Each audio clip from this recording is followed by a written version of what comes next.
everyone, and welcome to Rewind, the retro video game show coming to you live every Friday at 3 p.m. Eastern, right here on the AWS for Games channels on YouTube and Twitch. Now, I know, like I say all the time, every time you're asked about this, whenever you're heading over to a creator's stream, go ahead and make sure you hit the like, subscribe, and alert buttons if you could, please, so that way you know when we go live every week with new content. It really does help the channel, so I appreciate it if you could go ahead and do that. So again, hit those like, subscribe, and alert buttons. And thank you very much. My name is Chris Melissinos, and I am the Principal Evangelist for video games here at AWS.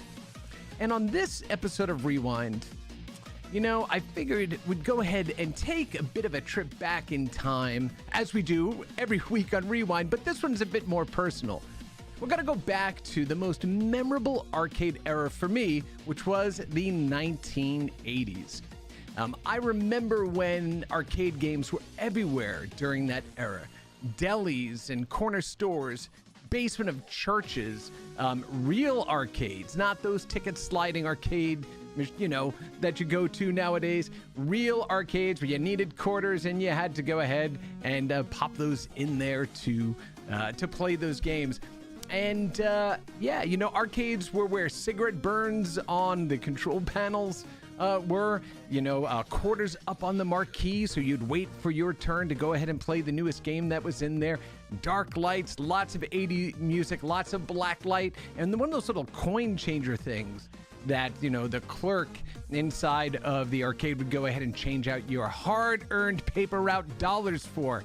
You know, and it was just amazing. It was just a wonderful period of time, because that is where we experienced the most cutting-edge video games. That's where we went ahead and it was just a different time, different era, and it's something that I miss tremendously. Right now on the East Coast, we're getting some snow in, so whenever it snows like this, it makes me think about being a kid, grabbing your sled, heading outside, and whenever I think about that, I always think about warming up inside of the arcades of my youth growing up in New York. So that's what we're going to do today. We're going to spend some time exploring some of my favorite video games from that incredible era. And yeah, Buds with Nick, not enough pocket space for quarters. You're absolutely right. That's why if you had those green dollars, you could go ahead and make it in. We're going to talk about that. We're going to talk about the economics of work playing inside of those arcades. So, I was going to originally cover both the 80s and 90s of my favorite games. The problem is there were way too many. It would be like a 4 or 5 hour long program. So instead, we're going to break it up. This episode on the 80s, we'll do another follow-up one on the 90s. But with that, let's grab your quarters, feather that hair, slap on that jean jacket, and let's head back to the 1980s. So let's head on over to the arcade. Oh, and here we are over at our little digital arcade. Now, you know, I could go ahead and show you games that you're all super familiar with. You know, we have the Donkey Kong Jr., Pac-Man, those sorts of games. And we've seen them all not only a million times, but they're available to us right everywhere. And so what I thought is, we'll have a couple of those in there, but I'm going to pick out a couple of my favorite games that may be lesser known to some of you. Ones that I've got some really, well, at least for me, funny stories right around them growing up. So if you have any memories of those as you were growing up, make sure you go ahead and hit them in there in the comments, and we'll go ahead and talk about them today. So, all right, let's go ahead and jump in. Now, this one, the first one, I'm starting off with a banger, right? This one is my favorite, my absolute favorite arcade game of all time. In fact, one of my favorite games of all time, Robotron 2084. So let's go ahead and fire up a bit of Robotron, and we'll be able to check that out here. Have you played Robotron before? Do you know what this game is? If so, let me know there in the comments. But Robotron is one of the reasons why we actually have twin stick games, right? It was one of the first games to, if not the first, to actually have twin sticks. One for left, one for right, movement and shooting. So here's the, you know, the whole premise is robots taking over the world. We perfected the Robotrons, and it's so advanced that they believe we are now inferior to our own creation. And so they are, there you go, the human race is insufficient, therefore must be destroyed.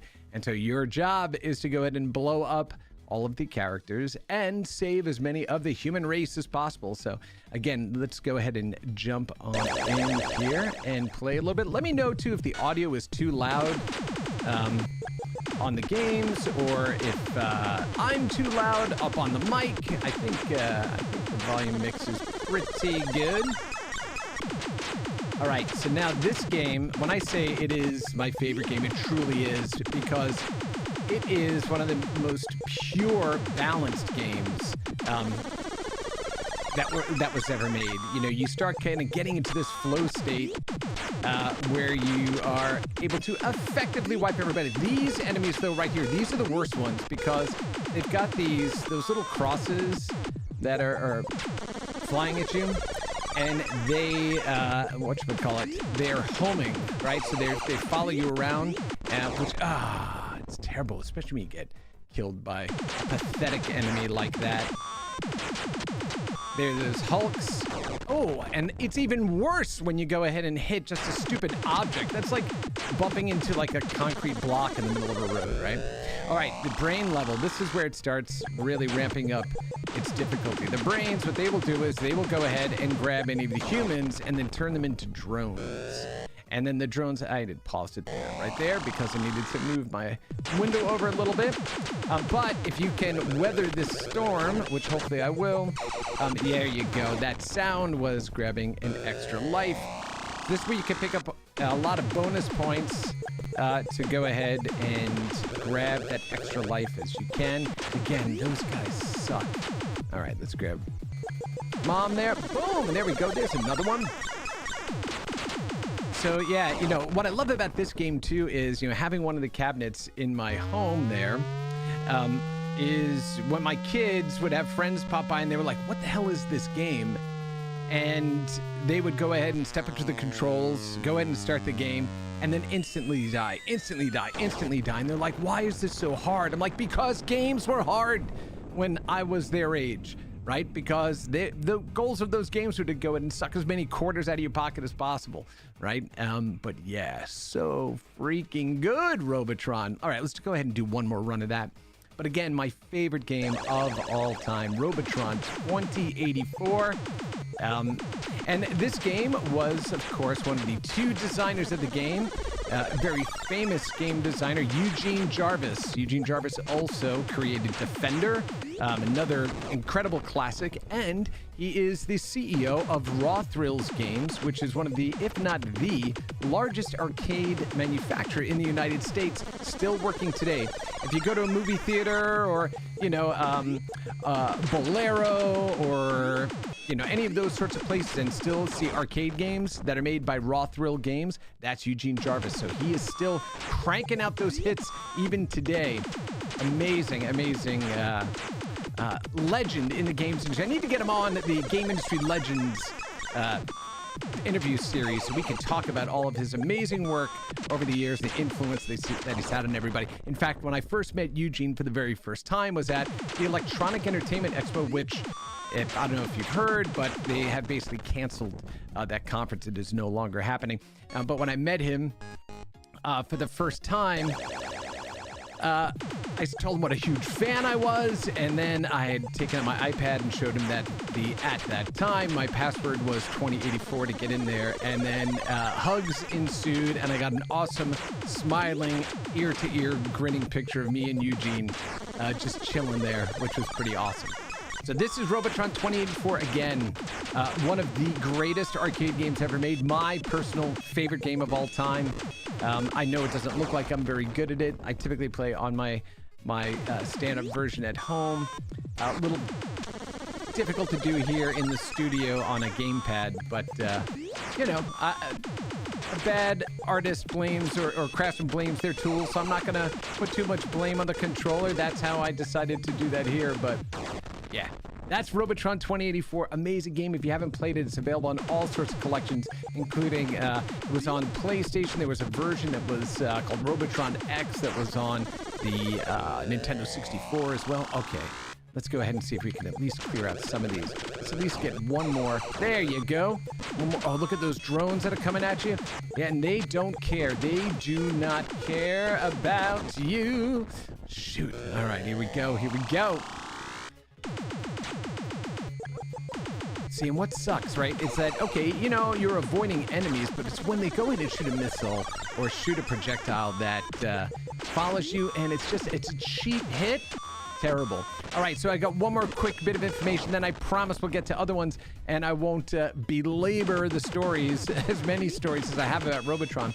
But my understanding was that in the first production run of Robotron, players were getting so frustrated with the difficulty of the game that they would shake the machine so violently by the joysticks that they were ripping the joysticks out of the control panel, and so they had to basically bring the machines back in and reinforce them with steel so players wouldn't go ahead and break the arcade machines. That's how much that's how difficult, right, this game is. So that's Robotron 2084, once again my favorite game of all time. I should also mention the graphics that I have up here too. The background here of this arcade is pretty awesome. This is not an AI generated piece. This is a screenshot of a virtual arcade that I have set up through a platform called, I think it's called New Arcade Neo, available on Steam, and I believe it's still available on Steam, done by a company called Digital Cyber Cherries. And so what you can do is you can build your own virtual arcade with blacklight carpeting in there and all these games, and then you could hook them into emulators, and then the community went ahead and created all the artwork for the different cabinets, so that way they look like the actual cabinets that you grew up playing.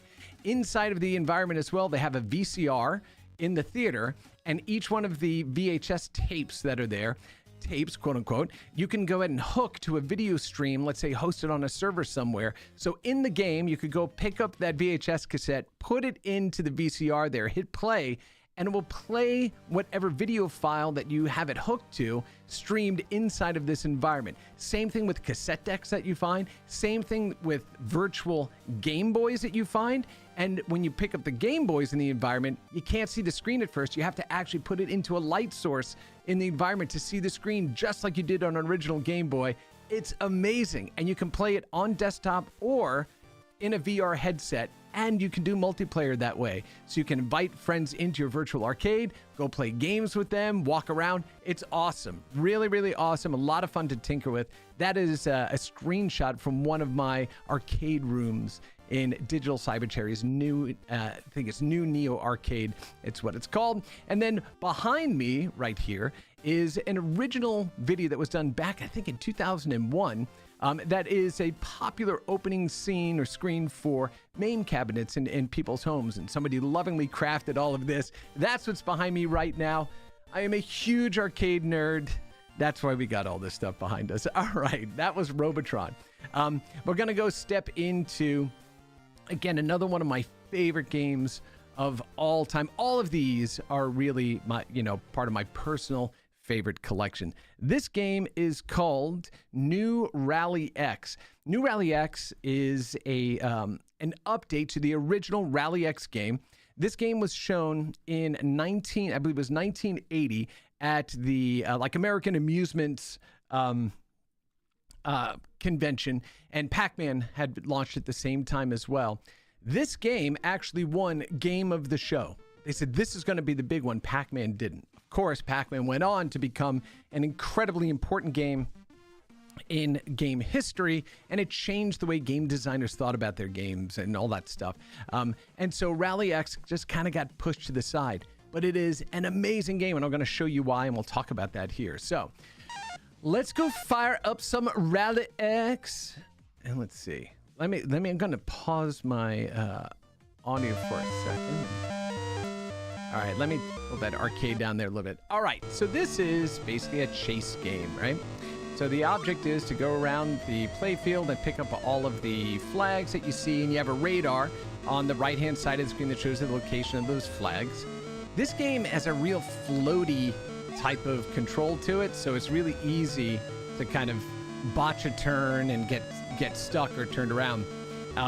Now, there are a couple of flags that are on the playfield that have letters attached to them. There's a blinking one down here in the radar. That S means that every flag that I pick up now will double. The flag with an L on it will give you extra points for all the fuel that you still have available. So you want to try to grab those flags early on in the gameplay to maximize the amount of points you get. Now, if the cars that are trying to run you down, how terribly antisocial of them, what you can do is pop a smoke screen behind them. It uses a little bit of your fuel, but it gives you a chance to escape. And again, you know, the AI on this is pretty aggressive, even on the beginning levels. But this game is so much fun to play. There was a demake of this game. Actually, I didn't even call it a demake. It was a port done by Ed Freeze, one of the creators of the Xbox, the founder of Microsoft Game Studios. And he also did Halo 2600, which was a version of Halo that he made for the original Atari 2600. Okay, now I'm going to get stuck here because there was a boulder there. Anyway, when he retired from Microsoft and was just kind of going about his life, he decided to get into Atari 2600 programming, and he made a version of this for the Atari, and it works, and it's great. And if you go to the Atari Age forums, I believe you could probably still download the game off the forums there. Really, really cool. And so, you know, maze games were really hot and popular in the 1980s. All right, challenge stage. So got to clear all these out before I run out of fuel. And if I don't, then the red cars are going to start to move out and come at you. All right, so, oh, look at this. Oh, that is the max amount of points that we could get in the bonus stage. So, all right, here we go. Here we go. Let's go ahead and try to clear these out before the other cars release. Oh, folks, I may be hitting a high score here. This is a good game run that I've got going right now. Okay, there's one up in the corner. That's the other thing, too. When you're playing this game and it gets really hectic and you're trying to look at the radar while you're also playing, easy way to go ahead and die and crash out. Oh, no, come on. Ah, see? Floaty car. All right, 2 and 3. Let's grab that last one, and then we can finish. Oh, look at that. How about that? That was a really good run. Really good run. All right, now, of course, blue screen. Watch how fast these cars come out of the pitch. And, yeah, different mazes as well that will pop up. So it changes up the difficulty level pretty fast. But that is new Rally X. Some improvements over the original Rally X. Phenomenal game. Definitely want to go ahead and look at. I played through this also on Antstream Arcade, which is a streaming service that allows you to play, you know, 1,000+ classic arcade games and console games on a wide variety of devices, including the Xbox and your PC and so on and so forth. So definitely go check it out if you have access to Antstream Arcade. Good partner of AWS's, runs on AWS. Go ahead and check them out. It's pretty good. This will not disappoint and put a smile on your retro face. So that is new Rally X, and we're going to stop that before I get hit by another car. So, all right, that's 2. Let me know games that you grew up playing that you think are awesome or that you want to go ahead and see. And if I have them in the library, we'll go ahead and pop those up for you to check out as well. All right, on to the next one. Moon Patrol. I played this one again on another episode of Rewind here. Great game, and one that really diverts your attention because you not only have to look at what's in front of you, but what's happening above you. And you have all these different course letters at the top there. So now what you have to do is you can move left to right to accelerate or... Oh, okay. That was just terrible. Okay, there's my jump button. So what you have to do is make your way through the course here so you can jump and then you can fire, right? And so you'll have different sized boulders and different types of enemies. Oh, and I'm going to jump right into that because I pressed the wrong damn button. That's terrible. All right, let's try this again. All right, here we go. And really good, catchy, well, good for its time, catchy theme song that plays in the background there. Okay, so now you have to watch out for these guys. Now, the thing is, these enemies here just dropping some missiles on you, as are these. So you usually have to watch out for those projectiles that they're dropping. But the next set of enemies drop bombs that also produce craters on the ground. So you're not only trying to slap those munitions out of the air and fight those enemies, but you're also looking out for the craters that they're dropping. All right, we just passed our C, and we're going to jump over this one here, and let's see. They should be coming out, I think, in the next round there. Oh, and I just got hit again. Terrible. All right, we'll go try that one more time. Have you ever played Moon Patrol? It's available on a bunch of different machines as well, and old classic machines. You know, this was out for the Atari 2600. This was out for the, I believe, the ColecoVision. It was also in a bunch of compilations on the NES and things like that. So if you've never played it, definitely go check it out. It's a tough game. It is. Here we go. These are the ones that drop craters. Look at that. So while you're trying to hit them and pay attention, you're also trying to not die by hitting those damn space potholes. There we go. Hooray. Yay, we did it. All right, time to reach point E. My time 1:16. Average time was 80 seconds. That's a nice way of saying, oh, you suck at Moon Patrol. All right, sorry, no bonus. Oh, and look at that. We have a cityscape. And one of the cool things about this game at the time that it was released was the fact that it's doing parallax scrolling. So you see you have 3 planes of scrolling happening on the screen at the same time. And that was really difficult, or unique, I should say, for arcade games of this time. So you have your foreground, you have your mid, and you have your far background. It really gave this illusion of depth. Right, and we see this, this is a common technique that's used in specifically side-scrolling games and things of that nature. 3D games, of course, are parallax games as well by their nature, right? But yeah, so this took a lot for an arcade game back in the 1980s. But yeah, look at that, cranking along. Okay, now I got 3 of these knuckleheads out here. Come on, come on. Oh, shot that one. Oh. Look at that. Some skills to pay those bills. Oh, no, no. Oh, damn. Damn. All right. So this was Moon Patrol. Again, another classic game. So much fun to play. And I used to be fascinated by the animation of the little moon buggy that you've got.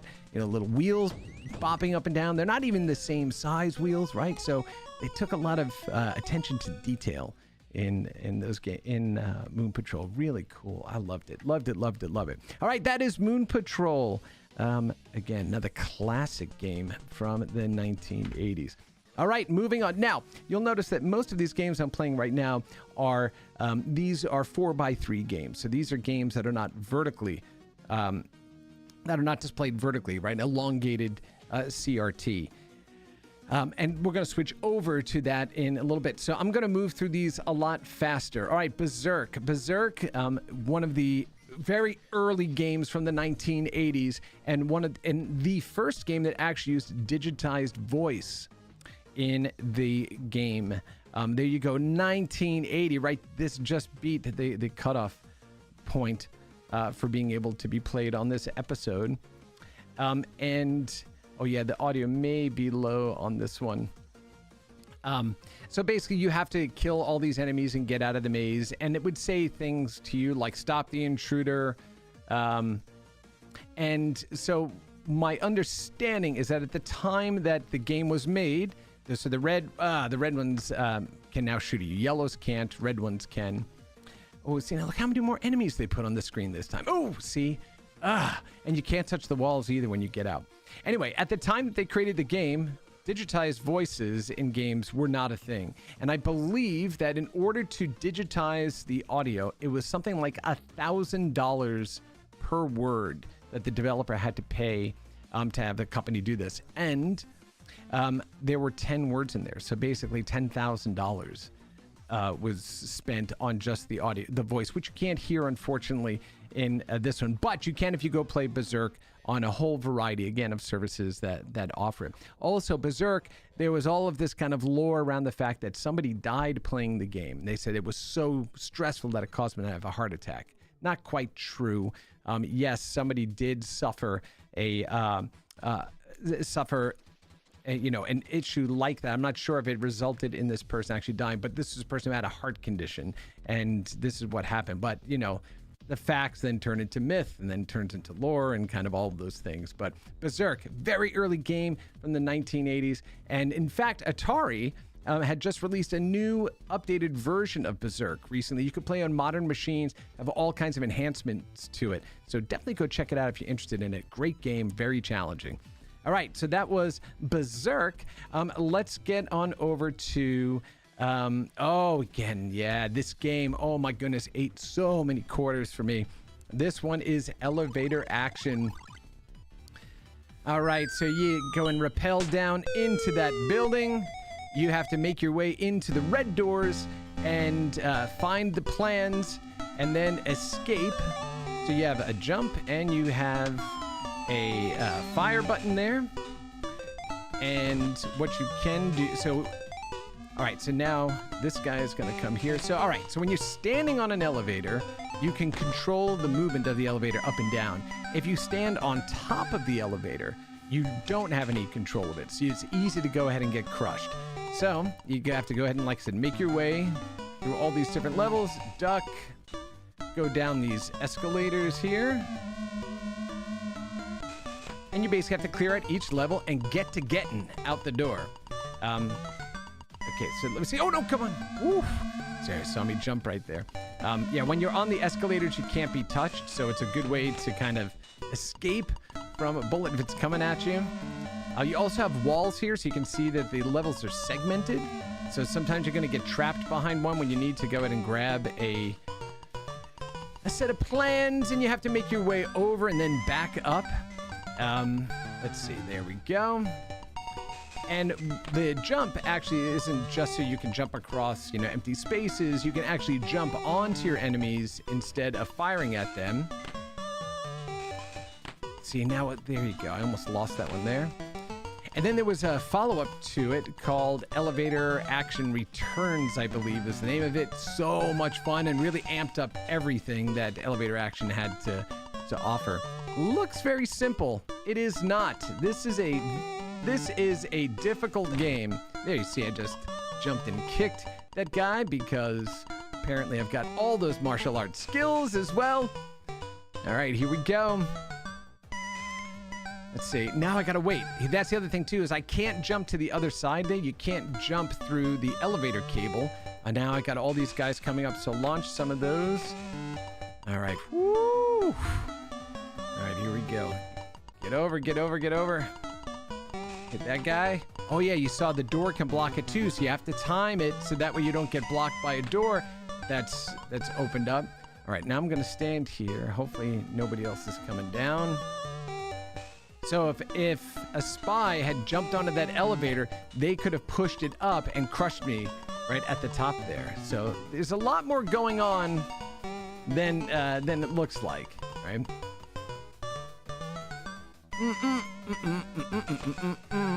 Got to jump across that chasm right there. Boom, boom. I guess I should have made my way over here first to see if I can sneak into there. Damn. Okay. All right. Calm down. Jumped over that. Yeah, see, jumping over a bullet? That's crazy. Here we go. Get in there. Get down. And jump on that guy. And let's just get down to the car, and then we're going on to the next game.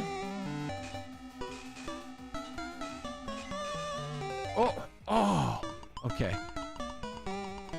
Oh, no. Oh, right in the face. Oh, my goodness. Okay. All right, here we go. Now, the elevator I'm on right now has a second car underneath it that will block you from going all the way down. So you have to be careful when you're doing that. And then, oh, yeah. And I'm in the shot, and I'm out of there. What arcade game made me go bankrupt as a kid? Robotron 2084 made me go bankrupt as a kid. That one was a big one. And another one that we're going to talk about too, called Pengo. If you've ever heard of Pengo, because it is, again, a really toughie of a game, and a really fun one too. And we're going to go ahead and talk about that. All right. I'm not going to spend too much time on these other ones, but want to show because these are important ones, right? Gauntlet. That's where this comes from. Your life force is running out. That's where that comes from. All right, so you basically classic dungeon crawler game, and let's see, and so you can choose one of 4 different characters. You could choose the Valkyrie, the Wizard, the Elf, or the Warrior. Just grab the key, can open up this door. You have to go ahead and kill all those generators before they. Oh man, I'm gonna go ahead and get crushed here.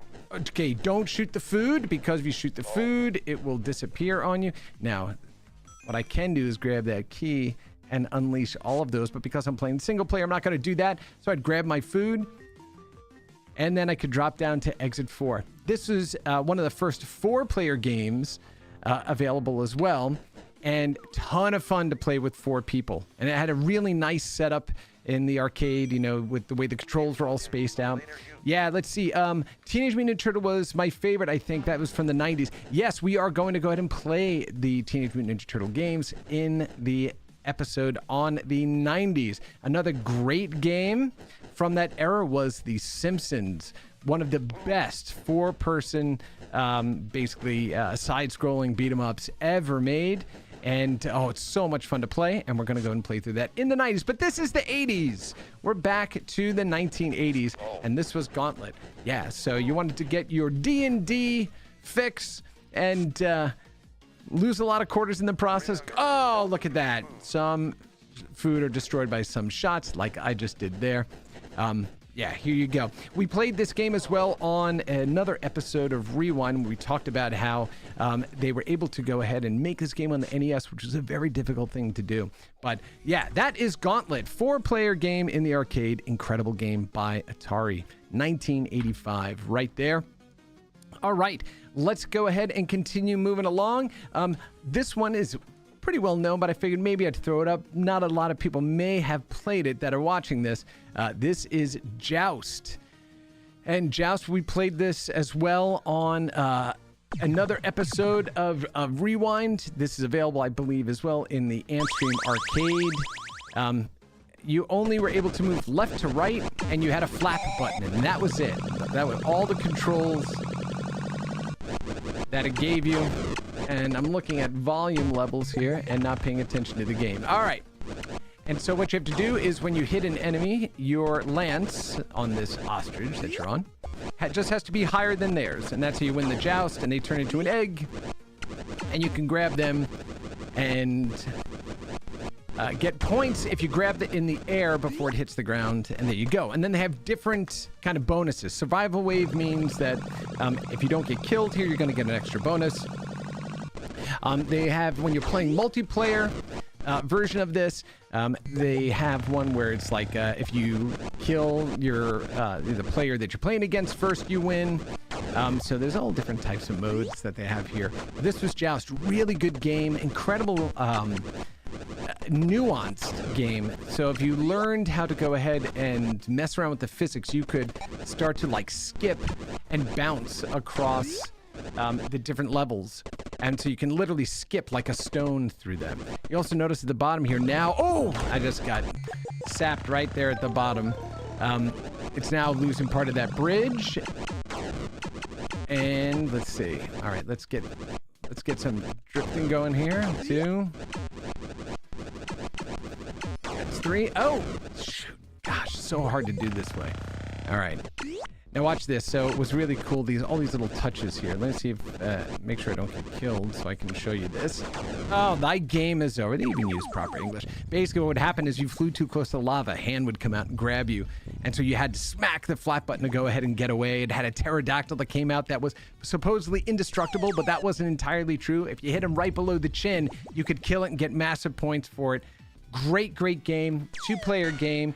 The follow-on to it was also really good, but got to give it up for the OG Joust game. Really awesome game. And it featured very prominently in the book Ready Player One in the very first, spoiler alert, although really spoilers, it's been what, a decade almost since that book came out. But in the very first the very first challenge that the protagonist has to go ahead and overcome in Ready Player One is Parsible. Is he meets a Lich King in a dungeon, and he says, we're going to joust, right, to see who wins. And like, how are we going to joust, underground here? And a joust machine comes out of the ground, and that's what they play to go ahead and play again. So really good. That book just hit everyone. Stacked games. You know what? We've already done Bubble Bobble a bunch of times on another episode, or several episodes actually, of Rewind. So I am going to take a look at Pac-Land.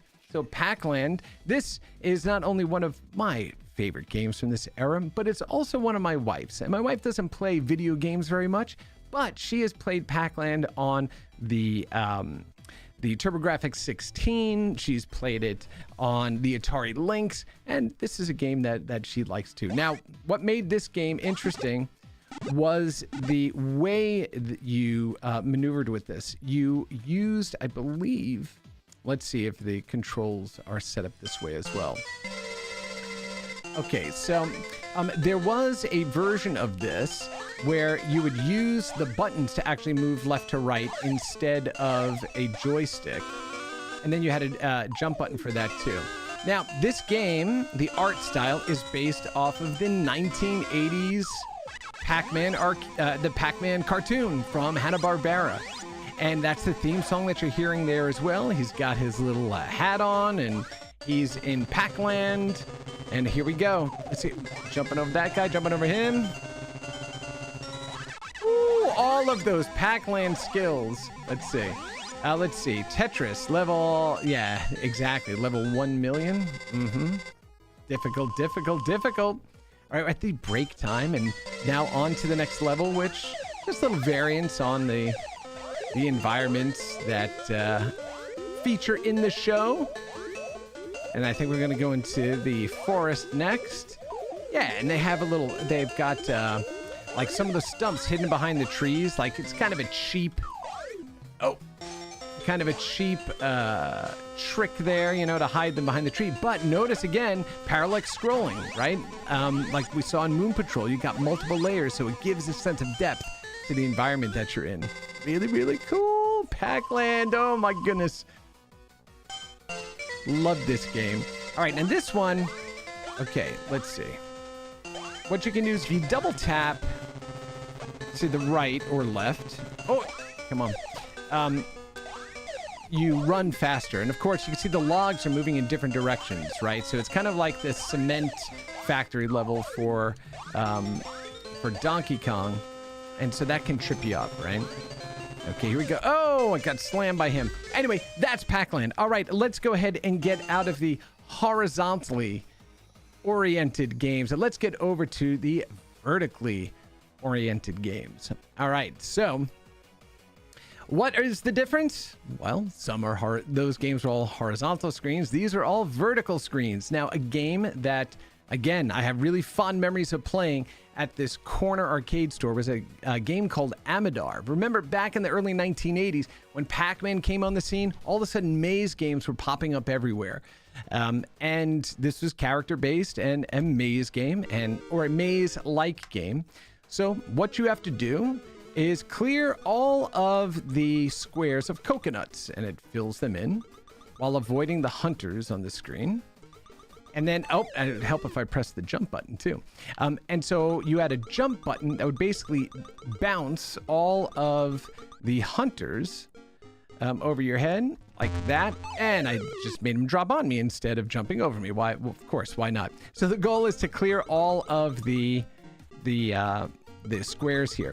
And the way the hunters move are very simple. Every time they come to a junction, they turn to the right. But you got so many of them out on the playfield that it really becomes difficult to keep track of everything. So again, seemingly easy, it is not an easy game. And once again, these games were meant to take your quarters as fast as possible. See, you jump there, and you only have, I think, a certain amount of jumps that you can do, or there's a cooldown period between them. Let's see. Okay, no. Right overhead. Oh my gosh, this game. And I had a little catchy theme song in the background there too. Oh, so much fun. So much fun and really difficult. That's the great thing about these games. You go back and you revisit these older ones. And people are like, oh, well, you know, look at those graphics, right? It's like, well, no, it's not about the graphics. It's about the gameplay and super challenging, right? Okay, now they're getting angrier because I'm taking too long. Is that right? Or, oh no, maybe I could have hit them. Is that what that was? Okay, and I made them jump on me again. Damn. At least it's not having me start over from the beginning, right? Okay. Come on, Amadar. Can we just get one level cleared, right? That's all, just one. Here we go. All right, 1, 2. Yay! And that was Amadar. Again, it was an early maze-type game that came out right on the heels of Pac-Man and a ton of fun to play. Now, this one, you just have to figure out, okay, if I stop him, is he going to be able to go and hit the bananas? Remember I said they keep moving to the right? Well, obviously, or they turn right at every junction. Hey, and we did that too. Look at that. Yay, we did it. We didn't even know. Look how smart we were. Now you're a paint roller. And, let's see. Is this one? Okay. No, I don't hop there. Right? Let me see. Wait, how? I forget this one. No? Let's see. I forget how this one worked.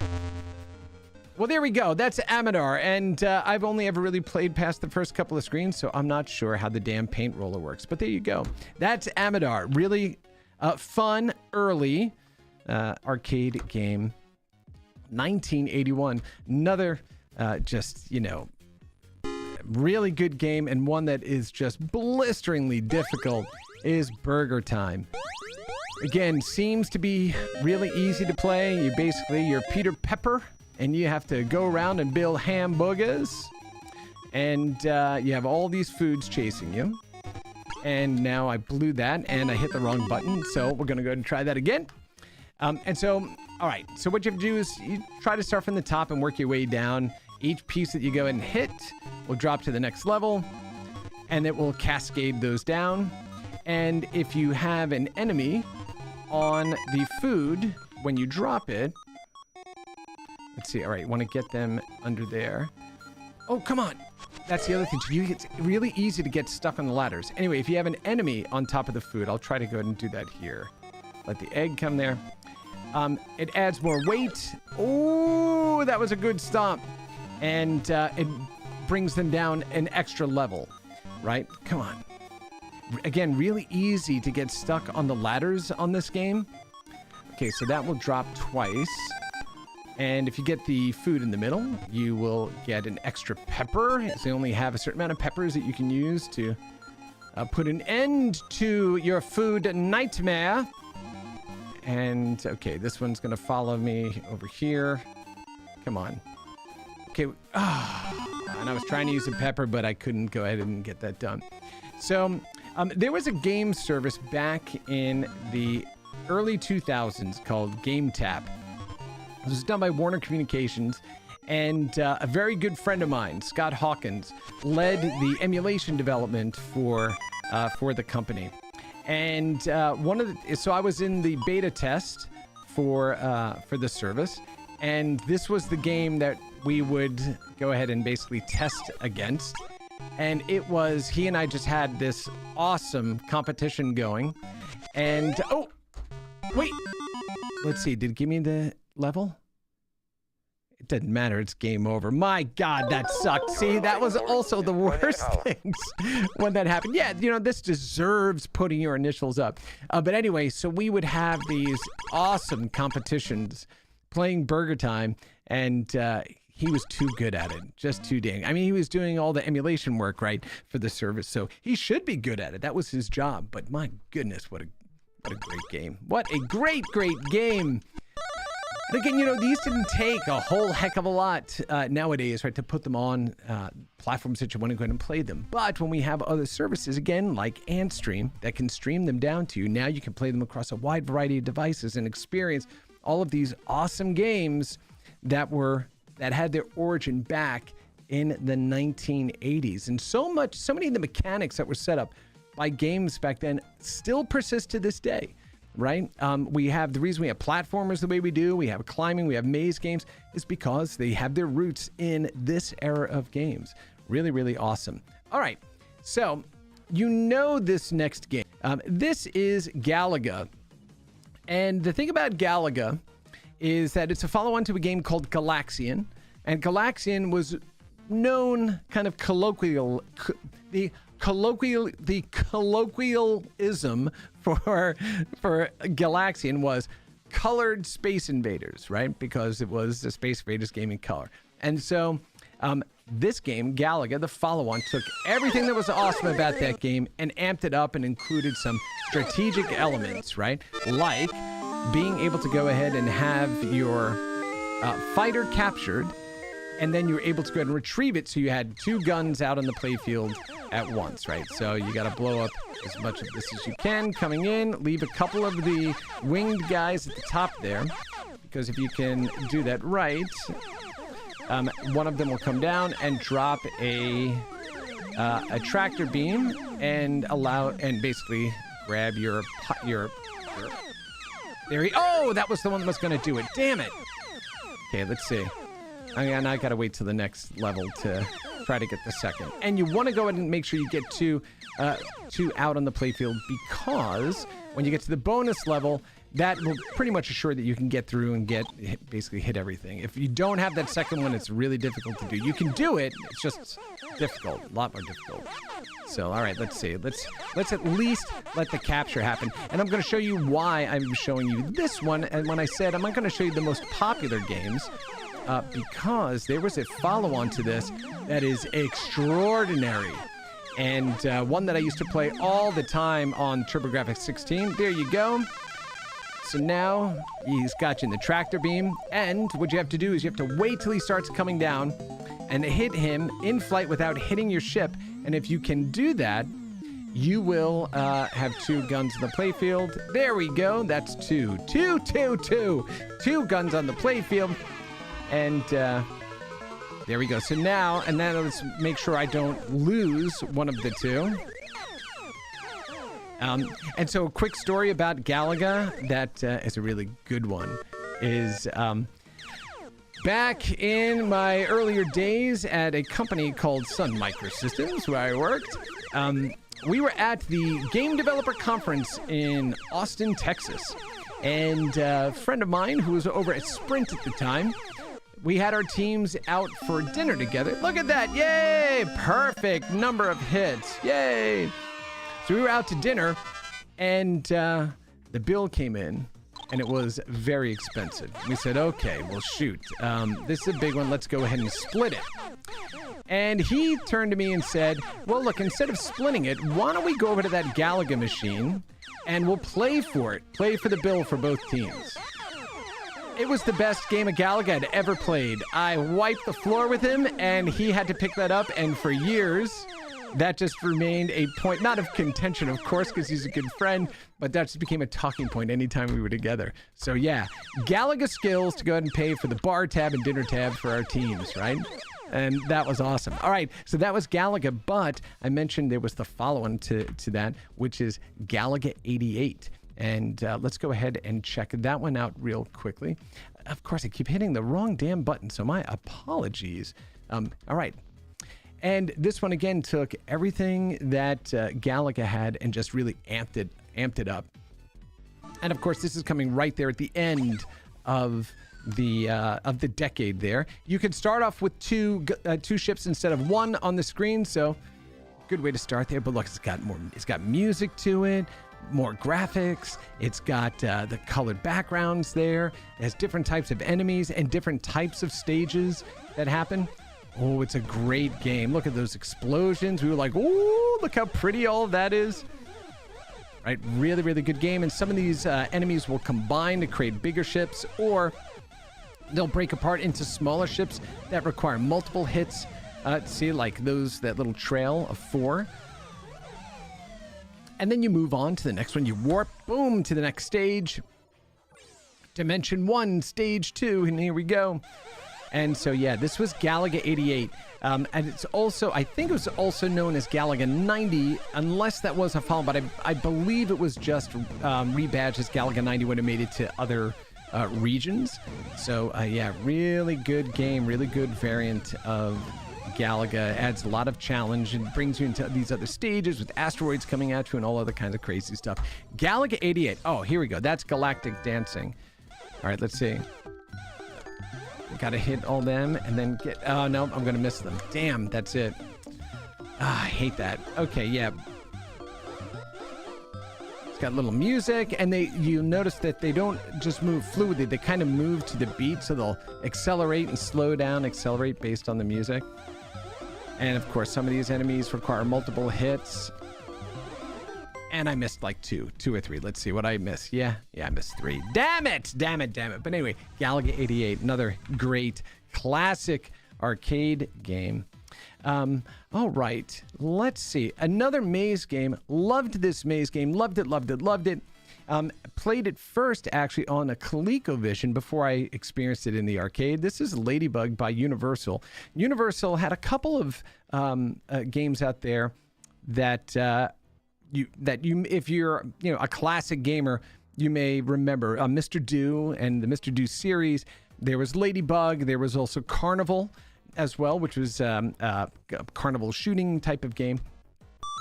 This game, ton of fun to play and had a lot of elements to it too. So in this game, you're this ladybug, and you don't have power pills or anything like you did in Pac-Man to go ahead and combat the enemies.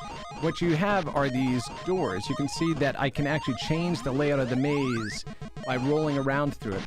The E, the letters at the top and stuff like that, you have to make sure they light up in the color of the word that you're trying to spell, like extra at the top. And if you do that, extra life, special takes you to the special board. Skulls will go ahead and kill you. I didn't want to do that. And so this is Ladybug, and it gets ridiculously difficult once you get past like the first 2 stages.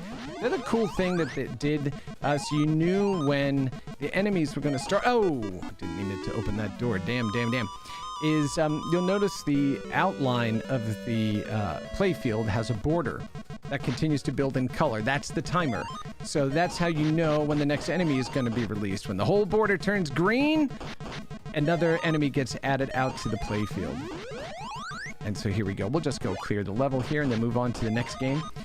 Really challenging game, and one of the first games out for the ColecoVision at home, and a ton of fun to play. And a really good version of this is also on the Atari 2600. I also believe it's there for the I know it is for the Intellivision, which we're going to do an episode on the Intellivision. Don Daglow, my friend, we're going to do that. So now I'm okay to stand here because I had a skull between me and the letter. But you can hear, listen to the pace of the timer, right? So it is ripping out of here. And yeah, these enemies get a lot faster. And if you get all the enemies on the playfield, a fruit will appear in the middle, and you'll be able to grab that for extra bonus points. And that is Ladybug. Oh, I thought I'd gotten killed, but no, I'd grabbed a power-up. So there you go. That's Ladybug. Early maze game. A lot of fun. Really difficult to play. And again, a lot of strategy involved. And we talk about difficulty of games. This one also super difficult, but when you can get all the elements right, oh my goodness, it's so great. This is Pengo, and this is the game that caused me to actually lose my bicycle when I was a kid, because I was out collecting paper route money, and I stopped off to grab a strawberry Charleston chew and go to the back of this delicatessen and play Pengo. And what had happened there was I didn't chain my bike up. And by not chaining my bike up, somebody stole it. Somebody stole my bike. So I lost my damn bike playing Pengo. All right, let's see. We'll go ahead and hit that guy. All right, so what you have to do is you basically push these ice blocks around to crush your enemies. And if you can get these diamond boxes lined up, it basically takes you to, it gives you the bonus, the bonus level, bonus stage, that kind of stuff, right? Or bonus points, I should say. Now, one of the things, if you don't have a ice block available to you, what you can do is you come down to the wall, you can shake the wall, and now you can run over the player. But see, I don't want to go ahead and end the level because, oh, shoot. Okay, can I do it? No. Okay, let me see. Oh, he's gonna disappear. No. Oh, almost. See, I almost lined up those 3 diamonds. Damn. And then they come out and they'll do a little dance depending on the score that you get. So a lot of strategy, right, to the game too, because, okay, those red blocks that are flashing, that's where the eggs are. So you know that that's where the next baddie is going to be if you don't get them right away. Shoot. Okay. Come on, just eat that one. Go. Oh! You went right through the block. Oh, see, that whenever those cheap hits hit, no, sir. No, sir. Sorry. All right, how many do I have left out in the playfield? Just the 1. Okay, now he's going to try to get out of here. But we're not going to let him run away that fast. That's Pengo. Again, he's playable in a bunch of different compilations. He is a Sega character, and he is lovely. And let's see. I think, don't we get the little march now? And now they'll come out and do their little dance because we went ahead and got past the 2 levels, and now we're beyond to the next one. So that is Pengo. And again, the reason I lost my bike when I was a kid was because of Pengo. Well, because I couldn't stop playing, right? Games. That was my fault, not Pengo's fault. All right, another space-themed, shooting game is this one called Phoenix by Amstar, as you can see down here, in 1980. I loved this game, too, because of the graphics and the way that they would explode in the challenges that were in each of the incremental levels there. So let's go ahead and drop in and check out Phoenix. All right, so you have your usual, enemies at the top of the screen. You can see, that the movement, oh, look at how it exploded apart. That's one of the things that we loved seeing when we were kids, right? Is your ship blowing apart there. But you can see, the animation was pretty stilted, let's say, right? These were basically not character generated, but these were almost like tiles. They moved in very hard angles, didn't have a lot of smooth movement like Galaga did or Galaxian did. Let's see if at least I can get to... Oh, I think I have a shield button too. Let me see. Yes, I do. Damn it, I forgot. I have a shield button that I can use. But it's limited. So, and look at that. Those guys are down there at the bottom, all by themselves. All right, let's try one more. Let's see if we can do one more. One more.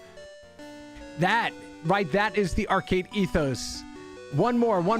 Just one more quarter. Just one more quarter, right? Okay, yeah. So I just wasted a shield for no reason. And what I want to show you is when you get to the next level, let me see. Can I blow them up that way? No.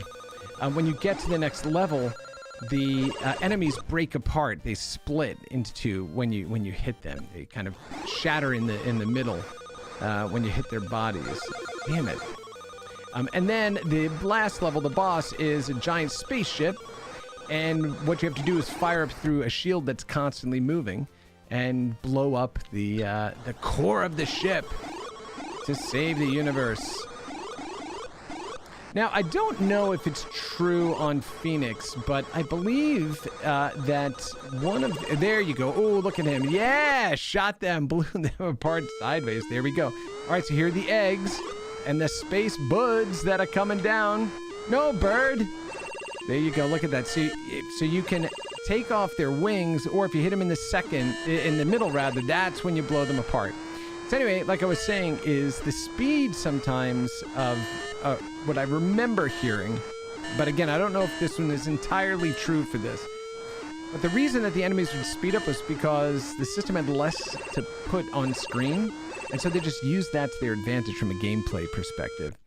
Ooh, yeah. You know what? That audio, though, that is pretty annoying. So we're going to go ahead and get out of that. That was Phoenix. Such good, fond memories of playing that game when I was a kid. Just really, really awesome. Let's see, what else are we going to throw up here before we get out for the weekend?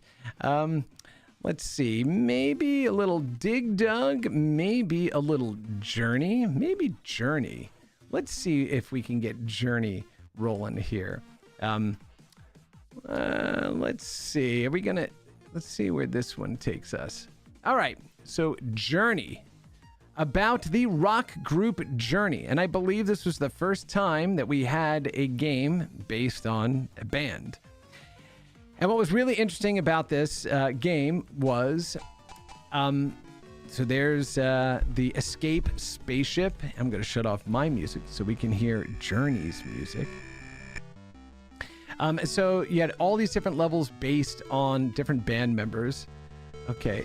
And you'll notice that they're digitized. They have they're digitized band faces. This was the first arcade game to actually use a digital camera to create these digital characters. Ooh, let's see. So the goal here is to get out without getting hit by those little missiles. And am I going to do it? No, don't hit the side. Yeah, there you go. All right, that's one. All right, let's go over here. Okay, yeah, this one is a terrible platforming game. You have no real control over... Oh, no. So he kind of floats a little bit. No. He's a little floaty. No. I landed right on Steve Perry's head.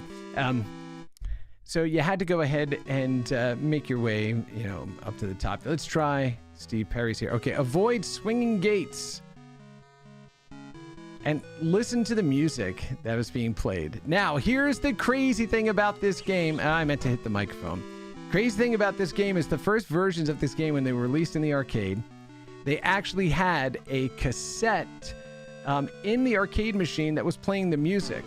But the problem was it would just loop all the time. And so the cassette would eventually, the tape would stretch to the point that everything was out of tune.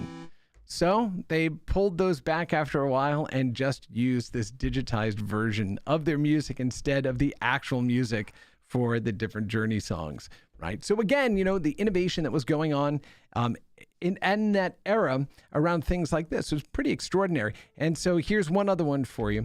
Not only was Journey the first game to use a CMOS camera to go ahead and capture the digital likeness of the band members or people, right, to place in a game, the original intent for that camera was actually to be part of the marquee in these arcade games. And what would happen is the goal was when a player would get a high score, they would be able to snap a picture of their face and would go up next to their name. And that was the original intent. And it was put into a couple of test machines to do this. And what wound up happening? Just nothing but people's butts, right? Because that's what they did. Like, people got their name up there and then they would do all kinds of obscene things. And that's what would get stuck on the screen. So they removed that functionality and it would never appeared again. And I believe as well that if not the person, but one of the people that originated that technology is Ralph Baer. And Ralph Baer, of course, is the father of video games. He created the very first video game in 1965, known as the Brown Box, and which then became known commercially as the Magnavox Odyssey.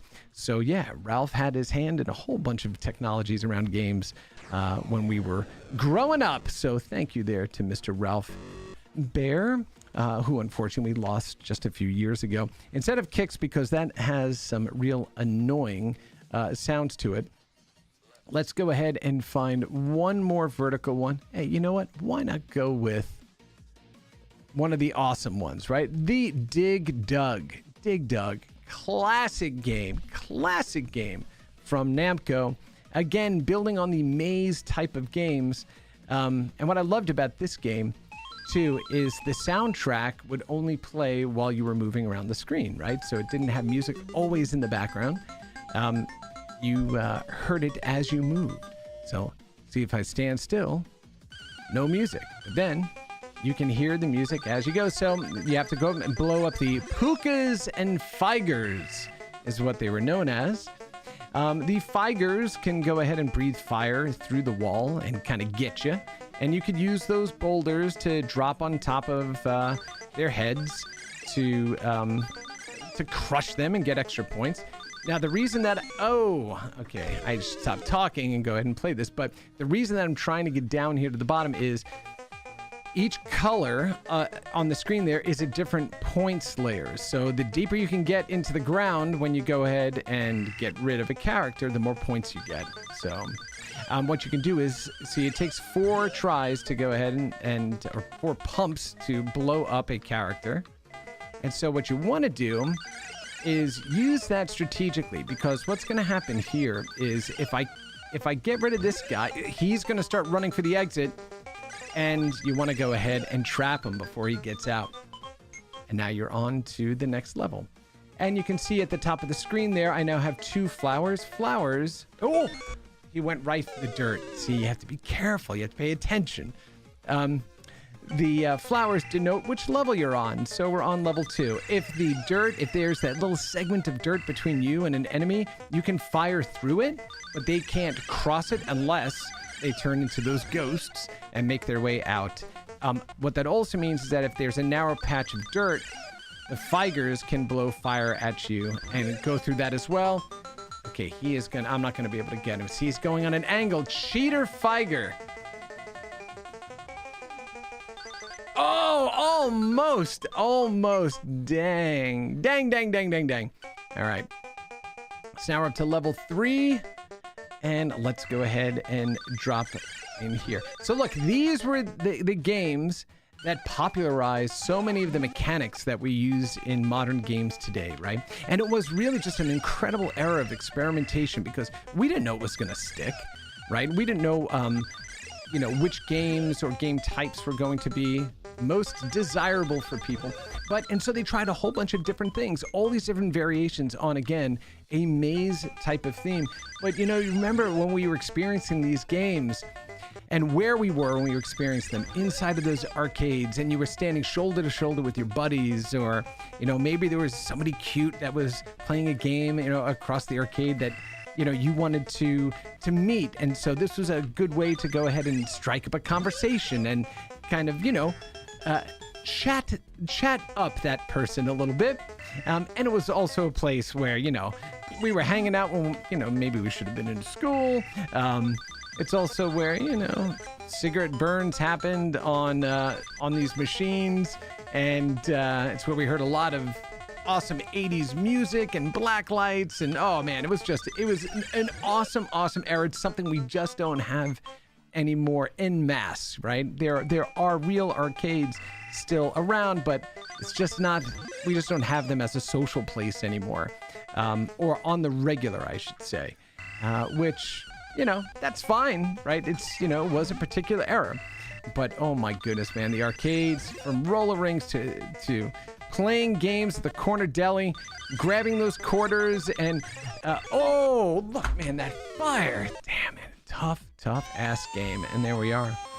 But, having those quarters and thinking about, which game I can go ahead and play for the longest period of time based on the quarters that I've got, right? You had to figure out how to make your money stretch. Do I play that new game that looks really cool, but I suck at, and have less time to play? Or do I go back to the games that I know and love and be able to spend more time there? And, it was amazing. It was amazing. Anybody that grew up in that era knows exactly what I'm talking about. Just absolutely incredible. So, well, thank you for taking a walk with me back through some of my fondest video game, classic arcade game memories. And so those are just a few of them, right? When I sat down to go and put this episode together, I was like, oh my gosh, I could spend 5 hours going through all the games I absolutely grew up loving, and ones that had such an incredible impact on me in the way I think about game development and design and all of those things. And on maybe not the next episode, but on a following episode, we're going to go back through arcade games in the 90s that I absolutely loved playing. We'll talk about some of the stories there, my experience with them, and how some that still persist to this day that you get to go ahead and play with. But that brings us to the end of another episode of Rewind. And remember, if you are a video game developer of any size, from AAAs to indies, make sure you head on over to aws.amazon.com/game tech to discover the products, solutions, and services that we offer to help you on your cloud game development journey. And if you're a beginner looking for a clear starting point to help you build a career or learn how to produce games in the AWS cloud, we recommend you start with an AWS Learning Plan. This set of on-demand courses will increase your knowledge of game servers and game analytics and help you to grow your technical skills to solve real-world game development, compute, and analytic problems. And you can demonstrate your knowledge to the world by earning these digital badges. Head on over to aws.training/GameTech to start your AWS for Games learning plan today. And as always, want to give a special shout out and thank you to Waterflame for allowing us to use his music here on Rewind. Make sure you head on over to his YouTube channel at Waterflame Music to check out his incredible work. And lastly, if you care about preserving the history of video games as much as I do, make sure you head on over to the Video Game History Foundation's website at gamehistory.org. They're doing incredible work to preserve the history of our industry for future generations. And I want to thank you for spending your Friday afternoon with me. Have a wonderful rest of your day and awesome weekend, and we'll see you next week on Rewind.